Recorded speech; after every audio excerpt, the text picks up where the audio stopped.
আসসালামু আলাইকুম, সবাইকে স্বাগত জানাচ্ছি উদ্ভাস উইকলি জিকে হাইলাইটসের আজকের পর্বে। আজকে আমাদের পর্ব নাম্বার ৩৯ এবং আজকের পর্বে আমরা আলোচনা করার চেষ্টা করব ১৮ সেপ্টেম্বর ২০২৫ থেকে ২৫ সেপ্টেম্বর ২০২৫ অর্থাৎ এই এক সপ্তাহের মধ্যে কোন কোন বিষয়গুলো আমাদের জন্য উল্লেখযোগ্যভাবে তুলে ধরা প্রয়োজন সেগুলো নিয়েই আমরা দেখার চেষ্টা করব। তো কথা না বাড়িয়ে আমরা সরাসরি আজকে যে আলোচনায় যাব সেটি হচ্ছে জাতীয় বিষয়াবলী। জাতীয় বিষয়াবলীর মধ্যে আমরা দেখব গত এক সপ্তাহে আসলে কোন বিষয়গুলো ঘটে গেছে যেগুলো আমাদের জানা প্রয়োজন। আমরা প্রথমেই দেখতে পাচ্ছি যে এই টপিকটি আমাদের সামনে আছে, সেখানে আমরা দেখতে পাচ্ছি খেলাপি ঋণে বাংলাদেশ এশিয়ার শীর্ষে। অর্থাৎ এশিয়ার দেশগুলোর মধ্যে কোন কোন কোন দেশে খেলাপি ঋণ বেড়েছে, কোন কোন দেশে খেলাপি ঋণ কমেছে গত এক বছর ধরে, অর্থাৎ ২০২৪ সালে কোন কোন দেশ খেলাপি ঋণে কোন অবস্থায় আছে সেটি নিয়ে একটি গবেষণা করেছে। গবেষণাটি করেছে এশিয়ান ডেভেলপমেন্ট ব্যাংক বা এডিবি যেটাকে আমরা বলি। তারা ২০২৪ সালের দেশগুলোর মধ্যে মোট বিতরণ করা ঋণ এবং সেই ঋণ থেকে কতটুকু ব্যাংকগুলো আবার ফিরে পেয়েছে সেগুলোর উপর একটা আলোচনা করেছে। আলোচনা করার পর, গবেষণা করার পর দেখা গেল সেখানে এশিয়ার যে দেশগুলো আছে তাদের মধ্যে বাংলাদেশে খেলাপি ঋণের হার সবচেয়ে বেশি। তো আমরা একটু ডিটেইলসে দেখার চেষ্টা করব। দেশের মোট বিতরণ করা ঋণের 20.2% খেলাপি হয়ে গেছে। অর্থাৎ বাংলাদেশের ব্যাংকগুলো যদি ১০০ টাকা ঋণ দিয়ে থাকে সেখান থেকে 20.2 টাকা সেখান থেকে নাই হয়ে গেছে। অর্থাৎ সেই ব্যাংকগুলো সেই টাকাটি ফেরত পায়নি। ৮০% টাকা হয়তো তারা রিকল করার চেষ্টা করেছে, আবার ফেরত পেয়েছে, কিন্তু 20% মতো টাকাই সেখান থেকে নাই হয়ে গেছে, অর্থাৎ খেলাপি হয়ে গেছে। বাংলাদেশে খেলাপি ঋণের পরিমাণ এখন আমাদের যেটা আছে সেটা হচ্ছে 20.27 বিলিয়ন ডলার। আগের বছরের চেয়ে এটা 28% বেশি। অর্থাৎ ২০২৩ সালে এটা যে পরিমাণ ছিল তার থেকে 28% কিন্তু খেলাপি ঋণের হার বেড়েছে। প্রতিবেদনে আরো বলা হয়েছে বাংলাদেশ এশিয়ার সবচেয়ে দুর্বল ব্যাংকিং ব্যবস্থার দেশ। এটা আসলে কেন হয়েছে, কিভাবে হয়েছে সেই আলোচনার দিকে না গিয়ে আমরা যে ফ্যাক্টটা দেখার চেষ্টা করতে পারি সেটা হচ্ছে এশিয়ার যে দেশগুলো আছে সেই দেশগুলোর মধ্যে ব্যাংকিং ব্যবস্থা, সেটা ব্যাংকের সিকিউরিটি থেকে হোক, মানি বা টাকা সেগুলো মানুষকে বিতরণ করার প্রক্রিয়া হোক এবং সেগুলো আবার তুলে আনার যে প্রক্রিয়া, সব দিক থেকেই বাংলাদেশের যে ব্যাংকিং ব্যবস্থা এটা এশিয়ার মধ্যে সবচেয়ে দুর্বল। তো এটা আমাদেরকে একটু হতাশার জন্মই দিতে পারে, কারণ আমরা দেখছি যে বাংলাদেশ হচ্ছে সবচেয়ে দুর্বল ব্যাংকিং ব্যবস্থা এশিয়ার ভিতরে। দক্ষিণ এশিয়ার বড় অর্থনৈতিক দেশ ভারত, তাদের ঋণ যে খেলাপি রয়েছে সেটা 3.4% থেকে নামিয়ে 2.5% আনতে পেরেছে। অর্থাৎ ভারত কিন্তু ২০২৪ সালে তারা কিন্তু তাদের যে খেলাপি ঋণের অবস্থা সেটাকে তারা বেশ ভালো একটা পর্যায়ে নিয়ে গেছে। একই অবস্থা কিন্তু পাকিস্তানের ক্ষেত্রেও দেখা গেছে, শ্রীলঙ্কার ক্ষেত্রেও একই অবস্থা দেখা গেছে যে তারা আগের বছরে তাদের খেলাপি ঋণ যেরকম ছিল তার থেকে তারা বেটার করেছে ২০২৪-এ। নেপাল যদিও একটু খারাপ করেছে, কিন্তু বাংলাদেশ এশিয়ার মধ্যে সব থেকে খারাপ ব্যাংকিং অবস্থার মধ্যে রয়েছে। আমাদের ব্যাংকিং যেই সেক্টর, সেই সেক্টরের যে একটা দুর্দশা সেটি কিন্তু আসলে এই এডিবির বা এশিয়ান ডেভেলপমেন্ট ব্যাংকের যেই প্রতিবেদন আছে সেই প্রতিবেদনটি তুলে ধরেছে। তো পরবর্তী যে বিষয়টি আছে সেটি যদি আমরা দেখতে যাই, আমরা দেখব গত সপ্তাহে একটা গুরুত্বপূর্ণ ঘটনা ঘটেছে। সেটা হচ্ছে বাংলাদেশ এবং যুক্তরাষ্ট্র মিলে একটি আমরা যৌথ মহড়া দেখেছি। তো এই যৌথ মহড়া সম্পর্কে আমরা একটু জেনে রাখতে পারি। বাংলাদেশের বিমান বাহিনী এবং যুক্তরাষ্ট্রের প্যাসিফিক এয়ার ফোর্সের যৌথ মহড়া, এই মহড়ার নাম হচ্ছে অপারেশন প্যাসিফিক এঞ্জেল 25-3। অর্থাৎ দুটো দেশ মিলে একটি যৌথ মহড়া হয়েছে এবং এই মহড়ার যে নাম সেটি হচ্ছে অপারেশন প্যাসিফিক এঞ্জেল 25-3। এই মহড়ায় বাংলাদেশ বিমান বাহিনীর একটি C-130J পরিবহন বিমান এবং একটি MI-17 হেলিকপ্টার অংশগ্রহণ করেছে। আর প্যাসিফিক যে এয়ারফোর্স রয়েছে তাদের পার্ট থেকে এখানে দুইটি C-130J পরিবহন বিমান অংশগ্রহণ করেছে। এবং যদি আমরা এখানে কয়জন সদস্য অংশগ্রহণ করেছে সেটা দেখতে যাই, তাহলে আমরা দেখব যে 150 জন বাংলাদেশ বিমান বাহিনী থেকে এবং যুক্তরাষ্ট্র থেকে 92 জন প্রশিক্ষিত কর্মচারীবৃন্দ এখানে কিন্তু অংশগ্রহণ করেছে। এবং এর পাশাপাশি বিমান বাহিনীর লোকেদের পাশাপাশি এখানে কিন্তু নৌবাহিনী এবং সেনাবাহিনীর মানুষজনও এই প্যাসিফিক এঞ্জেল 25-3 এটাতে অংশগ্রহণ করেছে। এবং এটার উদ্দেশ্য কিন্তু আমরা জানি, এটার উদ্দেশ্য হচ্ছে যে বাংলাদেশের এবং এই দুই দেশের মধ্যেই বিমান বাহিনীর যে পেশাগত দক্ষতা সেটি আদান প্রদান করা, বৃদ্ধি করা এবং অভিজ্ঞতার যেই বিনিময়, আন্তঃকার্যক্ষমতা ও সহযোগিতা জোরদার করার জন্য এই মহড়াটি হয়েছে। আমরা একটু সামনের দিকে যদি যাই, আমরা দেখব যে গত সপ্তাহে একটি প্রতিবেদন, গবেষণা প্রতিবেদনে বলা হচ্ছে যে রোহিঙ্গা সংকট মোকাবেলায় বাংলাদেশ সরকার 263% বরাদ্দ বৃদ্ধি করেছে। অর্থাৎ আগের বছরগুলো থেকে এখন বাজেট প্রায় 2.5 গুণেরও বেশি বাড়ছে। যদিও বৈশ্বিকভাবে ফান্ড কাটা হচ্ছে, কিন্তু বাংলাদেশ সরকার কিন্তু বরাদ্দ রোহিঙ্গা সংকট মোকাবেলায় করার জন্য 263% বৃদ্ধি করেছে। তো এইটা ডিটেইল আমরা একটু দেখার চেষ্টা করি। এটা কোস্ট ফাউন্ডেশন নামে একটা প্রতিষ্ঠান, তারা একটা গবেষণা করেছে, সেই গবেষণার একটা প্রতিবেদনে তারা তুলে ধরেছে এবং তারা বলছে বর্তমানে কক্সবাজার সহ বিভিন্ন শিবিরে অর্থাৎ বিভিন্ন জায়গায় রোহিঙ্গারা যে এসেছেন, বাংলাদেশে প্রায় 11.56 লাখ রোহিঙ্গা শরণার্থী বর্তমানে অবস্থান করছেন। 11.56 লাখ বলতে আমরা বলতে পারি যে এটা আসলে প্রায় 11.5 লাখের মতো মানুষ কিন্তু বাংলাদেশে অবস্থান করছেন রোহিঙ্গা জনগোষ্ঠীর। এবং তাদের সংক্রান্ত যে ফান্ডগুলো ছিল সেটা কিন্তু আমরা দেখেছি যুক্তরাষ্ট্র যখন ডোনাল্ড ট্রাম্প ক্ষমতায় এসেছেন তখন সেই ফান্ডটি কিন্তু আস্তে আস্তে কাট করা হয়েছে এবং দীর্ঘ সময় ধরে আমরা দেখছি যে বৈশ্বিক যে অনুদানগুলো, সেই অনুদানগুলো কিন্তু এই ব্যাপারে কমে আসছে। তারপরেও বাংলাদেশ সরকার বাধ্য হয়ে আসলে তাদের ক্ষেত্রে যেই আমাদের বরাদ্দটি এটি বাড়াতে হচ্ছে, কারণ তাদের বিভিন্ন চাহিদা আছে। আবার এখানে তাদের দিকে যদি আমরা সেই পরিমাণ নজরদারিটি না করি তাহলে অপরাধ বেড়ে যাওয়ার একটা প্রবণতা আছে, আরো বৈশ্বিক বিভিন্ন চাপ রয়েছে। সেই জায়গা থেকে বাংলাদেশ সরকার 263% বরাদ্দ কিন্তু রোহিঙ্গা শরণার্থীদের জন্য বৃদ্ধি করেছে। তবে এখানে একটা বড় বিষয়, প্রধান দাতা দেশগুলোর অর্থায়ন উল্লেখযোগ্যভাবে কমেছে। ডোনাল্ড ট্রাম্প ক্ষমতা আসার পর একদম এটা প্রায় ফান্ড নাই হয়ে গেছে আমরা বলতে পারি। তারপরও আমরা এখানে দেখতে পাচ্ছি যে যুক্তরাষ্ট্র তাদের যে সহায়তা ছিল সেটার প্রায় 72% কমিয়ে ফেলেছে, মোর দেন লাইক হাফ, এবং প্রায় 3/4 যে অনুদান এটি কিন্তু তারা কমিয়ে ফেলেছে। আর যুক্তরাজ্য প্রায় হাফের কাছাকাছি 48% যে অনুদান এটি কিন্তু কাট করে ফেলেছে, ফান্ড কাট করে ফেলেছে। তবুও যুক্তরাষ্ট্রই এখনো এই রোহিঙ্গা যে ইস্যুটি রয়েছে সেই ইস্যুটিতে সবচেয়ে বেশি শীর্ষ দাতা আমরা বলতে পারি, সবচেয়ে বেশি টাকা তারা দিচ্ছে এবং প্রায় $85.28 মিলিয়ন, ঠিক আছে, যা মোট অনুদানের 24% আমরা বলতে পারি। আর দ্বিতীয় বৃহৎ যে দাতা সেটি হচ্ছে ইউরোপীয় কমিশন, তারা $66.62 মিলিয়ন বা যা মোট অনুদানের 19% এগুলো তারা দিচ্ছে। কিন্তু তারপরেও ইট ইজ নট এনাফ, এটা আসলে যথেষ্ট না যতটুকু আমাদের প্রয়োজন, আমাদের চাহিদার তুলনায় এই অনুদানটি কিন্তু আমরা বলতে পারি খুবই খুবই কম। এবং ডোনাল্ড ট্রাম্প ক্ষমতায় আসার পরে আস্তে আস্তে আস্তে করে আমরা দেখেছি ফান্ডগুলো কমে যাওয়ার কারণে এই রোহিঙ্গা ইস্যুতে বাংলাদেশ সরকারকে কিন্তু বেশ বেগ পেতে হচ্ছে। তারপরেও আমরা দেখলাম সর্বশেষ যে আমাদের ডেটা হাতে আছে সেখানে বরাদ্দ 263% বৃদ্ধি করা হয়েছে। এর পরবর্তীতে যদি আমরা যাই, এই টাইমলাইনের মধ্যে আন্তর্জাতিক অনেক গুরুত্বপূর্ণ ঘটনা ঘটেছে, সেই ঘটনাগুলোর দিকে আমরা একটু আলোকপাত করার চেষ্টা করব। আমরা দেখব যে আন্তর্জাতিক পরিমণ্ডলে আসলে কি ঘটছে। প্রথমেই আবার ফিলিস্তিনের আলোচনা অনেক আমাদের সামনে বড় হয়ে আসছে, কারণ ইউরোপ কিন্তু ফিলিস্তিনের পক্ষে, এখন আসলে ফিলিস্তিনের স্বাধীনতার পক্ষে তারা একটা বড় স্ট্যান্ড নেওয়ার চেষ্টা করছে। যদিও যুক্তরাষ্ট্র এই জায়গাটিতে তাদের সাথে বিরোধিতা করছে, দ্বিমত করছে, কিন্তু তারপরও ইউরোপের একটি শক্তিশালী অবস্থান আমরা দেখতে পাচ্ছি। আমি গতদিনও এই ব্যাপারটি আলোচনা করেছিলাম। আমরা দেখেছিলাম যে জাতিসংঘে ভোট হয়েছে, 142টি রাষ্ট্র স্বাধীন ফিলিস্তিনের পক্ষে ভোট দিয়েছে, 10টি রাষ্ট্র ভোট দেয়নি।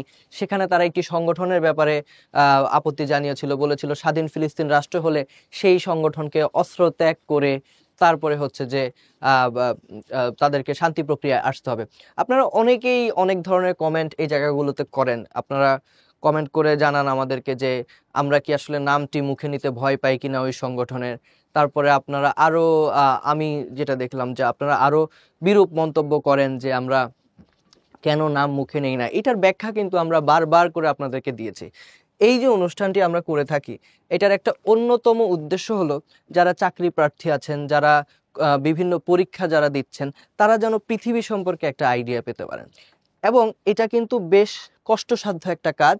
কষ্টসাধ্য কাজটি করার পরে আমরা যখন এই জিনিসগুলোকে আপলোড দিতে যাই, তখন ওই নামগুলো যদি উচ্চারণ করা হয় বা এখানে যদি সেই নামগুলো থাকে, তখন ইউটিউব, ফেসবুক অ্যালগোরিদম সেগুলোকে রেড লিস্টেড করে দেয়। ফলে আমাদের যে প্রয়াসটি, এটি আপনাদের কাছ পর্যন্ত পৌঁছাতেই পারে না। আমরা যে এই নামগুলো আহ, নিচ্ছি না, এগুলো অনেক দিনের আমাদের প্র্যাকটিসের পরে তৈরি হয়েছে। আমরা প্রথম দিকে বারবার করে যখন এইগুলোর নাম বলতাম, তখন অনেক সময় আমরা দেখেছি যে পেজ রেড লিস্টেড হয়ে গেছে।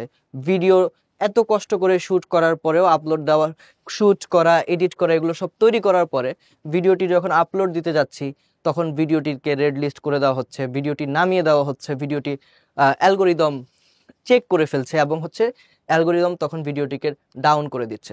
ফলে আমাদের যে প্রয়াসটি আপনাদেরকে একটা হেল্প করা, সেটি আসলে তার যে মূল লক্ষ্য, সেই মূল লক্ষ্যটিকে ধরতে পারে না। তাই আমরা সবসময় যথেষ্ট সতর্ক থাকার চেষ্টা করি, কারণ দিন শেষে আমাদেরকে এই অ্যালগোরিদমের বেড়াজালে পড়তে হয়। তাই আমরা সতর্ক থাকার চেষ্টা করি। আমরা হয়তো স্লাইডে নামটা লিখি, মুখে উচ্চারণ করি না। আশা করি আপনারা বুঝতে পারবেন যে আসলে আমাদের সীমাবদ্ধতা আছে দেখেই আমরা নামগুলো উচ্চারণ করছি না। সীমাবদ্ধতা না থাকলে অবশ্যই আমরা নামগুলো উচ্চারণ করতাম। যাই হোক, আমি এখন এই আলোচনাটার দিকে চলে যাই। ফিলিস্তিনকে রাষ্ট্রের স্বীকৃতি দেওয়ার ক্ষেত্রে বড় একটা ভূমিকা আমরা দেখছি ফ্রান্সের পক্ষ থেকে এসেছিল।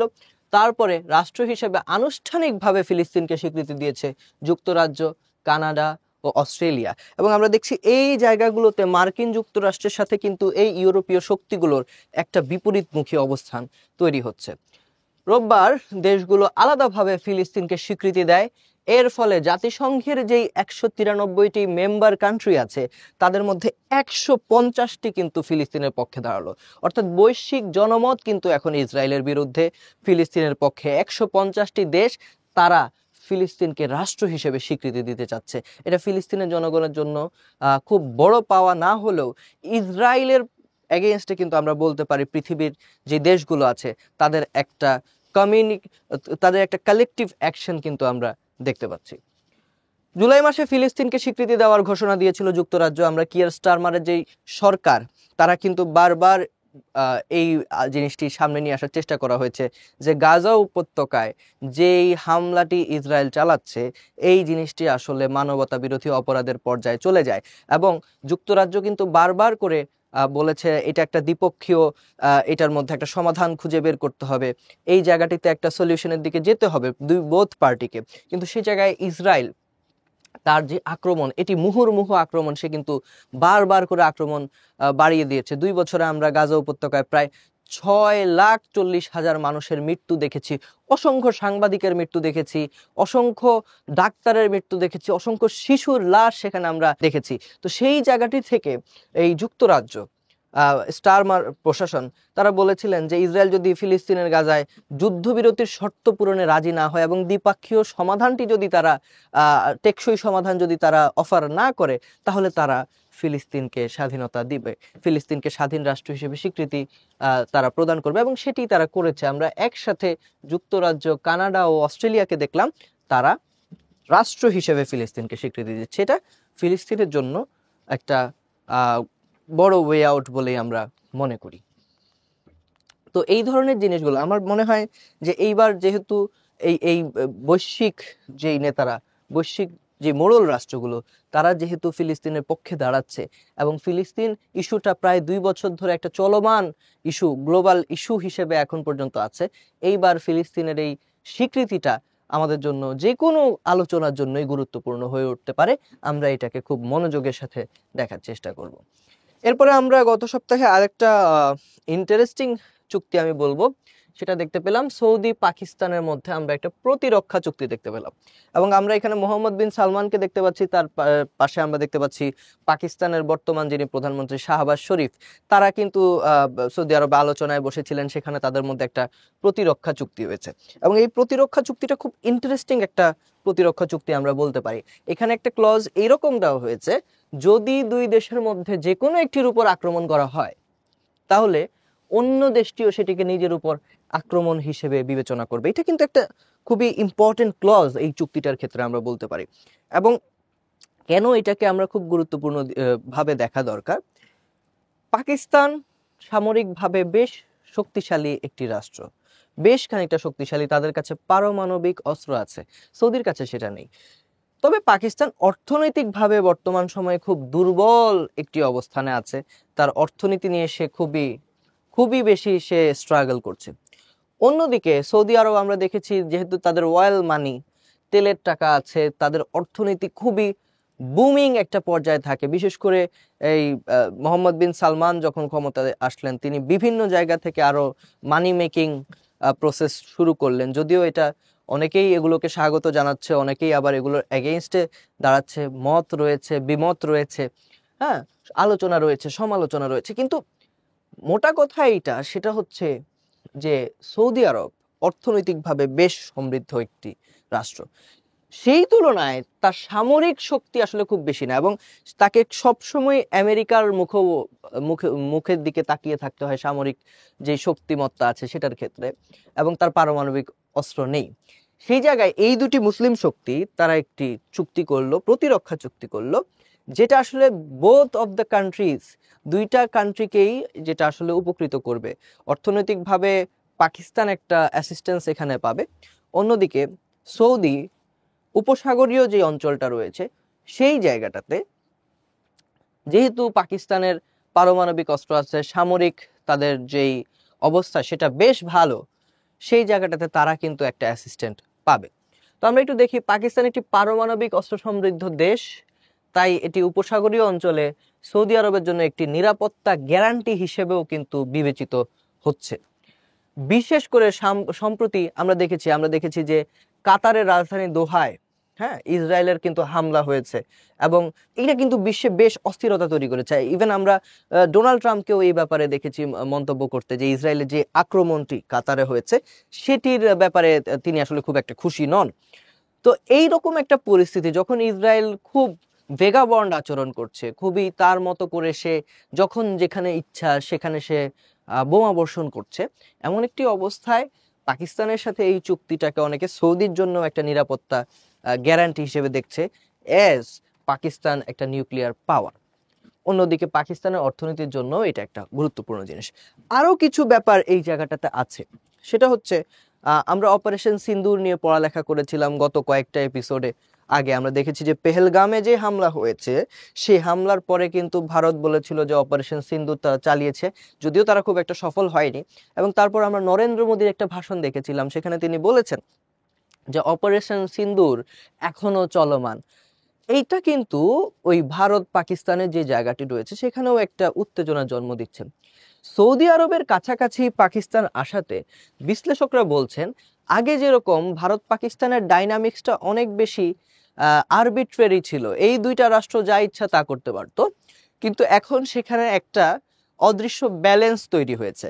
কারণ ভারত চাইলেই এখন কিন্তু সে পাকিস্তানে আক্রমণ করতে পারবে না, কারণ পাকিস্তানে আক্রমণ করা মানে হচ্ছে এখন সৌদি আরবের এন্টিটিতেও আক্রমণ করা। সো এইটা উপমহাদেশের এই অঞ্চলটাতে একটা কিন্তু চেক অ্যান্ড ব্যালেন্সের সংস্কৃতি গড়ে তুলতে আমাদেরকে হেল্প করবে বলে মনে করছে। যদিও সৌদির সাথে ভারতের সম্পর্ক বেশ ভালো, তো এই জায়গাটাতে একটা কিন্তু যুদ্ধ যেন না হয়, খুব আরবিট্রারি ডিসিশন যেন রাষ্ট্রগুলো না নিতে পারে, সেখানের কিন্তু একটা দ্বার এখানে উন্মুক্ত হলো। তো এই চুক্তিটা আমরা জেনে রাখতে পারি, যদিও এই চুক্তির খুব বেশি খোলাসা এখন পর্যন্ত হয়নি, কি কি ক্লজ আছে খুব ডিটেলস এখন পর্যন্ত জানা যায়নি, কিন্তু এতটুকু জানা গেছে যে তাদের মধ্যে একটা নিরাপত্তা চুক্তি হয়েছে, এবং এটা একজনের উপর আক্রমণকে আরেকটা রাষ্ট্রের উপর সার্বভৌমত্বের উপর হামলা হিসেবেই গণনা করা হবে। তো আমরা পরের টপিকটিতে চলে যাই। খুব হাস্যকর ভাবেই ডোনাল্ড ট্রাম্প আফগানিস্তানের কাছ থেকে এখন আবার হচ্ছে বাগরাম যে বিমান ঘাঁটিটি রয়েছে সেটি ফিরিয়ে চাচ্ছেন, সেটি আবার তিনি নিয়ে যেতে চাচ্ছেন, এবং তিনি বলছেন যে এটি আফগানিস্তান বর্তমানে যারা শাসন করে তাদের সাথে আলোচনার সাপেক্ষেই আসলে এটা তিনি করবেন। কিন্তু আফগানিস্তানের বর্তমানে শাসক গোষ্ঠী বলেছেন যে আমরা আরো 20 বছর প্রয়োজনে যুদ্ধ করতে রাজি আছি, আমরা রেডি আছি, আমরা বাগরাম আসলে দেব না। কেন আসলে বাগরাম নিয়ে আবার আলোচনা হচ্ছে?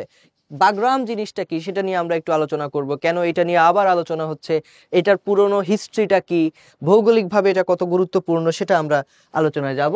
আমাদের টপিক হচ্ছে বাগরাম ঘাঁটি চায় যুক্তরাষ্ট্র। ডোনাল্ড ট্রাম্প আসার পরে উনি বেশ অনেক কিছুই আবার নিজের করে চাচ্ছেন, তিনি অনেক কিছুই ফিরে পেতে চাচ্ছেন, কিন্তু সবকিছু আসলে রিয়েলিস্টিক কিনা সেটাও আমরা দেখার একটা অবকাশ এখানে তৈরি হয়েছে।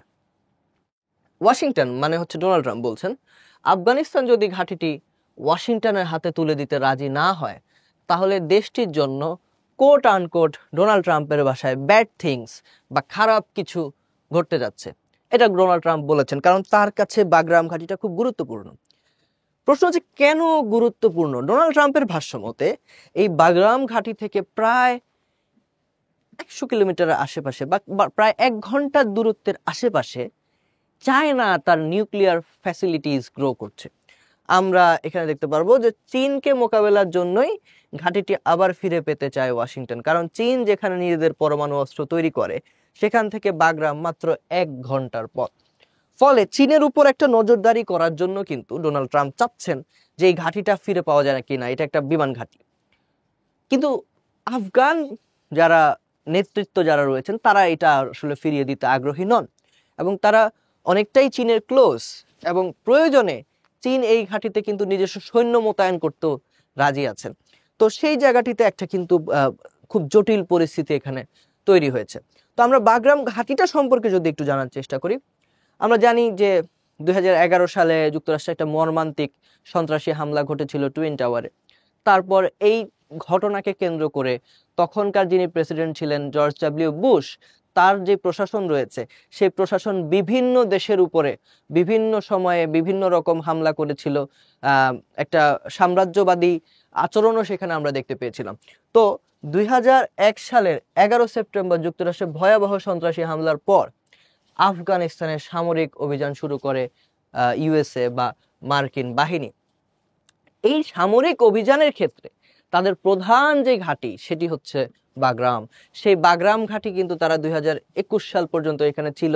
এখান থেকেই তাদের যত অপারেশনস আমরা বলতে পারি, যত কর্মকাণ্ড বলতে পারি, সবকিছু কিন্তু এখান থেকেই পরিচালিত হয়েছিল। টানা 2 দশক ঘাঁটিটি নিয়ন্ত্রণে রাখার পরে 2021 সালে ঘাঁটিটি সহ আফগানিস্তান ছাড়েন মার্কিন সেনারা। আমরা দেখেছি 2021 সালে প্রায় 20 বছর যুদ্ধের পর একরকম বাধ্য হয়েই যেই সৈন্যরা রয়েছেন মার্কিন সৈন্যরা, তাদেরকে কিন্তু আফগানিস্তান ছাড়তে হয়। এবং 2025-এ আমরা দাঁড়িয়ে আছি, 4 বছরের মাথায় ডোনাল্ড ট্রাম্প সেই ঘাঁটিটি আবার ফেরত চাচ্ছেন। তিনি যদিও একটা মানে চুক্তির মাধ্যমে, তিনি যদিও চাচ্ছেন যে একটা সমঝোতার মাধ্যমে এই ঘাঁটিটি ফিরিয়ে নিতে, বাট আফগান যেই সরকার রয়েছে তারা আসলে এই ঘাঁটিটি ফিরিয়ে দিতে আগ্রহী নন। সামনের দিনগুলোতে এটা নিয়ে কি হয় সেটা আমাদের দেখার বিষয় আছে। কিন্তু বাগরাম ঘাঁটি আমরা জানি বিভিন্ন সময় বন্দর, বিমান ঘাঁটি, নৌ ঘাঁটি এগুলো থেকে প্রশ্ন আসে। বাগরাম ঘাঁটি এই ঘটনার কারণে আমাদের জন্য এখন আস্তে আস্তে গুরুত্বপূর্ণ হয়ে উঠেছে। আমরা এই জিনিসটি সম্পর্কে একটা কনসেপ্ট রাখার চেষ্টা করব। এরপরে আমরা যেটা দেখবো, আবারও যুক্তরাষ্ট্রের খবর। যুক্তরাষ্ট্রের নীতি সুদ হার কমে দাঁড়িয়েছে, এবং এর ফলে বিশ্বের অর্থনীতিতে কিন্তু আমরা দেখছি কোথাও কোথাও শেয়ার বাজার ভালো অবস্থানে যাচ্ছে, গোল্ডের দাম অনেক বেশি বেড়ে গেছে, স্বর্ণের দাম বেড়ে গেছে। সো এখানে আমরা একটু জানার চেষ্টা করব নীতি সুদ হার কি, যুক্তরাষ্ট্রের নীতি সুদ হার এখন কত কমলো, সেটা আসলে অর্থনীতিকে কিভাবে বুম করছে সেটিও আমরা দেখার চেষ্টা করব। প্রথমেই আমরা একটু দেখে নেই নীতি সুদ হার জিনিসটা কি। কেন্দ্রীয় ব্যাংক যে সুদ হারে তফসিলি ব্যাংকগুলোকে স্বল্প সময়ের জন্য ঋণ দেয় সেটাই নীতি সুদ হার। তো আমরা জানি যে মানে বাণিজ্যিক ব্যাংক, কেন্দ্রীয় ব্যাংক, 2 ধরনের ব্যাংক আছে। ফেডারেল যেই ব্যাংক বা যেটাকে আমরা কেন্দ্রীয় ব্যাংক বলি, সেই ব্যাংকের দায়িত্ব কিন্তু অন্যান্য ব্যাংকে বিভিন্ন সময় ঋণ দেয়, ঋণ দিয়ে তাকে দেউলিয়া হওয়ার হাত থেকে বাঁচায়, ঋণ দিয়ে তাকে আসলে রক্ষা করে, মূল্যস্ফীতি যেন ঠিক থাকে সেটার জন্য ঋণগুলো সে প্রদান করে থাকে।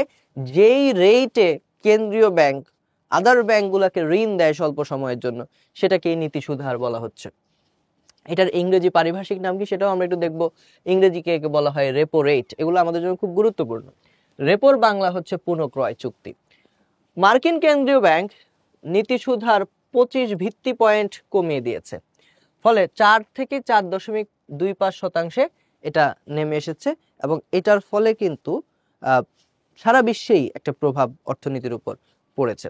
কিন্তু এটার উদ্দেশ্য কি? এটার উদ্দেশ্য হচ্ছে মার্কিন যুক্তরাষ্ট্রের বর্তমানে শতাব্দীর সবচেয়ে বড় মূল্যস্ফীতিগুলোর একটি চলছে, একটা মানে ক্রিটিক্যাল টাইম কিন্তু তারা যাচ্ছে, একদম জো বাইডেনের টাইম থেকেই আমরা দেখছি মূল্যস্ফীতি এটাকে লক্ষ্যমাত্রার ভিতরে আনার জন্যই এই নীতি সুধার নিয়ে কাজ করা হচ্ছে। ফেডারেল রিজার্ভ ব্যাংক এটা নিয়ে কাজ করছে।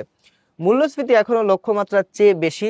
আশঙ্কা করা হচ্ছে বছরের শেষ নাগাদ মূল্যস্ফীতির হার 3% উঠবে, যেখানে এই যে ফেডারেল রিজার্ভ ব্যাংক বা ফেড যেটাকে সংক্ষেপে বলা হচ্ছে, ফেডের লক্ষ্যমাত্রা হলো 2%। তার মানে এই যে নীতি সুদ হার, এই নীতি সুদ হার কমিয়েও আসলে মার্কিন যুক্তরাষ্ট্রের যে অর্থনীতি সেটাকে যে আসলে খুব ভালো করা যাচ্ছে ব্যাপারটা এইরকম নয়। যদিও তাদের লক্ষ্যমাত্রা 2%-এর ভিতর রাখা মূল্যস্ফীতি, তারপরে এই বছরের শেষের দিকে মূল্যস্ফীতি 3% চলে যেতে পারে বলেই অনেক বিশেষজ্ঞ ধারণা করছেন। লাস্টলি আবারও যুক্তরাষ্ট্রের যেই ঘটনা সেটা আমাদের সামনে আসছে। আমরা জানি ইউনাইটেড নেশনস জেনারেল অ্যাসেম্বলি কিন্তু এখন চলছে, অর্থাৎ জাতিসংঘের সাধারণ অধিবেশন চলছে। এই জায়গাগুলোতে বিশ্বের বড় বড় নেতারা বক্তব্য দিয়ে থাকেন। ডোনাল্ড ট্রাম্প প্রায় 56 মিনিটের একটা বক্তব্য দিয়েছেন এবং এই বক্তব্যটা বেশ বিতর্কিত ছিল এবং এই বক্তব্যের বিতর্কিত অংশগুলো আমরা একটু দেখার চেষ্টা করব। আমরা যে টপিকটি আজকে আলোচনা করছি এখানে, সেটি হচ্ছে জাতিসংঘে ট্রাম্পের ভাষণ। সো এই ভাষণে উনি আসলে কি বিতর্কিত বক্তব্য দিয়েছেন? প্রথমেই তিনি জাতিসংঘকে প্রচুর সমালোচনা করেছেন। তিনি বলেছেন যে জাতিসংঘের হাতে যুদ্ধ বন্ধ করার অনেকগুলো টুলস টেকনিক্স থাকলেও জাতিসংঘ সেগুলো ব্যবহার করে না, রেদার জাতিসংঘ আসলে সেগুলো দিয়ে যুদ্ধ জিইয়ে রাখে এবং পৃথিবীর অবস্থা খারাপ করে। মানে ডোনাল্ড ট্রাম্প জাতিসংঘের বেশ বিরোধিতা করেছেন এবং খুব মজার বিষয় হচ্ছে ডোনাল্ড ট্রাম্প জাতিসংঘে গিয়ে বেশ কিছু টেকনিক্যাল ডিফিকাল্টিজের সম্মুখীন হয়েছেন। প্রথমে আমরা দেখেছি যে এসকেলেটর বন্ধ হয়ে গেছে, মেলানিয়া ট্রাম্প এবং ডোনাল্ড ট্রাম্প যখন সিঁড়ি দিয়ে উঠছিলেন এসকেলেটর বন্ধ হয়ে গেছে, টেলিপ্রম্পটার ঠিক মতো কাজ করছে না। এগুলো নিয়েও তিনি জাতিসংঘের এগেইনস্টে বেশ কিছু কথাবার্তা বলেছেন যে জাতিসংঘ তার কাজ ঠিক মতো করছে না, জাতিসংঘের ওভারঅল যেই অবস্থা সেটা নিয়ে তিনি আসলে ওই পরিমাণ মানে সন্তুষ্ট না, বেশ অসন্তুষ্ট, এগুলো নিয়ে আলোচনা করেছেন। তার পাশাপাশি তিনি কি করেছেন? তার পাশাপাশি যুক্তরাষ্ট্রের ইউরোপীয় মিত্রদের সমালোচনাই তিনি এখানে বেশি করেছেন, অর্থাৎ ইউরোপিয়ান কান্ট্রিজ। আমরা দেখেছি ইমানুয়েল ম্যাক্রোকে কাইন্ড অফ অপমানই করা হয়েছে যুক্তরাষ্ট্রের একটা শহরে, সেখানে রাস্তার মধ্যে তার গাড়ি আটকে দেওয়া হয়েছে। তিনি ডোনাল্ড ট্রাম্পকে ফোন দিয়েছিলেন, তারপরেও আসলে তার গাড়ি ছাড়া হয়নি। সো এই যে ইউরোপীয় যে মিত্ররা আছে, যুক্তরাজ্য, ফ্রান্স এবং ইউরোপের অন্যান্য কান্ট্রি, তাদের উপরে উনি বেশ ক্ষেপা। কেন ক্ষেপা সেটাও আমরা জানি, কারণ তারা ফিলিস্তিন যে ইস্যু আছে সেই ইস্যুতে বেশ বিপরীত একটা অবস্থান নিচ্ছেন ডোনাল্ড ট্রাম্পের অবস্থান থেকে।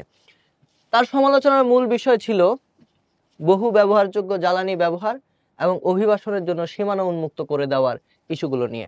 ওনার ভাষ্য মতে এই যে আমাদের জলবায়ুর যেই বিষয়গুলো, এগুলো আসলে একটা ভাওতাবাজি ডোনাল্ড ট্রাম্পের ভাষ্য মতে। এবং তিনি বলছেন যে রিসাইকেল করার মতো যে এনার্জি নিয়ে আমরা কথা বলছি এগুলো আসলে বেশি দাম, এগুলো অপ্রয়োজনীয়, এগুলো দরকার নাই এবং অভিবাসীদের জন্য আসলে সীমানা খুলে দেওয়ার কোনো মানেই নেই। এই ধরনের কথা উনি বলেছেন। জলবায়ু পরিবর্তনের চিন্তাটিকে তিনি উল্লেখ করেন বিশ্বের বৃহত্তম ধোঁকা হিসেবে। একদম সরাসরি একটা অবজেক্টিভ কোশ্চেন আসলে এখানে হতে পারে যে জলবায়ু পরিবর্তনকে ডোনাল্ড ট্রাম্প কি মনে করেন, সেখানে অবজেক্টিভের বিভিন্ন অপশন হইতে পারে। এটা আমরা কিন্তু জেনে রাখতে পারি যে উনি জলবায়ু পরিবর্তন বা জলবায়ু পরিবর্তন মোকাবেলা এই বিষয়টাকে উনি আসলে একদমই পছন্দ করেন না। এই জায়গায় যথেষ্ট ফান্ড তিনি কাট করেছেন। সো এই যে বিষয়গুলো, এগুলোকে উনি বলছেন বিশ্বের বৃহত্তম ধোঁকা। তিনি বলছেন যে এনভায়রনমেন্ট নিয়ে যত ধরনের কর্মসূচি কর্মকাণ্ড হচ্ছে এইগুলার আসলে কোনো মানে নেই। এবং আমরা দেখেছি যে রাশিয়ার সাথে ওনার কিছুদিন আগে আমরা আলাস্কাতে বৈঠক দেখেছি। তার পরবর্তী সময়ে পৃথিবী চিন্তা করছিল যে এই দুটো দেশের মধ্যে মনে হয় একটা আন্ডারস্ট্যান্ডিং তৈরি হচ্ছে বা কিছু একটা এরকম হবে, কিন্তু যেটা দেখা গেল সেটা হচ্ছে যে পুরো ঘটনাটাই 180 ডিগ্রি একটা মোড় নিয়েছে। তিনি রাশিয়াকে কাগজে বাঘ হিসেবে উল্লেখ করেছেন এবং রাশিয়া আসল সেনা সক্ষমতা নেই বলেও তিনি মন্তব্য করেন এবং বিশ্লেষকরা বলছেন যে সামনের দিনগুলোতে রাশিয়ার ব্যাপারে তার মন্তব্য আরো কঠোর হতে পারে। কিন্তু এটা আসলে কি কারণ সেটা বুঝতে পারা আমাদের জন্য এখন একটু দুরূহ। মূলত ডোনাল্ড ট্রাম্প জাতিসংঘে যে ভাষণটি দিয়েছেন, এই ভাষণটিকে এবার অনেক বেশি বলা হচ্ছে যে এটা আসলে অত্যন্ত সমালোচনাজনক, এবং এই ভাষণটি আসলে বিতর্কিত একটা ভাষণ বলেই অনেকে এটাকে দেখার চেষ্টা করছেন। যদিও আগের দিনগুলোতে 6 বছর আগে যখন ডোনাল্ড ট্রাম্প এরকম একটা বিতর্কিত ভাষণ দিয়েছিলেন, তখন অনেক মানুষ হেসেছিলেন, কিন্তু এবার সবাই নিশ্চুপ ছিলেন, এবং কারণ সবাই দেখছেন যে ডোনাল্ড ট্রাম্প যেই পদক্ষেপগুলো নিচ্ছেন সেগুলো আসলে ওনার কথার সাথে উনি আসলে খুব মিন করছেন, এবং এই পদক্ষেপগুলো পৃথিবীকে নতুন সমীকরণ তৈরি করছে, মানুষের মনে নতুন ধরনের চিন্তার ভাঁজ তৈরি করছে। তাই এবার আসলে সেই হাসির খোরাকটি আর হাসির খোরাকের জায়গায় থাকলো না, রেদার এটা খুবই সিরিয়াস একটা ইস্যু হয়ে দাঁড়াচ্ছে। তো মোটামুটি এই যে ঘটনাগুলো আমরা দেখলাম, বিশেষ করে যুক্তরাষ্ট্র, ফিলিস্তিন এবং পাকিস্তান, সৌদি আরব, বিশ্বের বেশ অনেক অঞ্চলের বিভিন্ন ঘটনা আমরা দেখলাম। এই ঘটনাগুলো খুবই গুরুত্বপূর্ণ হয়ে যাচ্ছে। দিন যত যাচ্ছে বৈশ্বিক সমীকরণগুলো কিন্তু চেঞ্জ হচ্ছে, তাই বিশ্বে কোন দিকে কি ঘটছে এই জিনিসগুলো আমাদের জানা এখন খুবই গুরুত্বপূর্ণ। তো আজকের আলোচনাটি আমাদের এই পর্যন্তই ছিল। আশা করি এই আলোচনার থেকে বর্তমান পৃথিবীতে কি ঘটছে এবং কেন ঘটছে এটি সম্পর্কে আপনাদের অন্তত কিছুটা হলেও ধারণা বৃদ্ধি পাবে, এবং এখান থেকে যদি আপনারা উপকৃত হন সেটি আমাদের সফলতা। তো আজকের আলোচনা এখানেই আমি সমাপ্ত করছি। আগামী সপ্তাহে আপনাদের সাথে আবার দেখা হবে এই প্রত্যাশা রেখে আজকে এখান থেকে আমি বিদায় নিচ্ছি। আল্লাহ হাফেজ।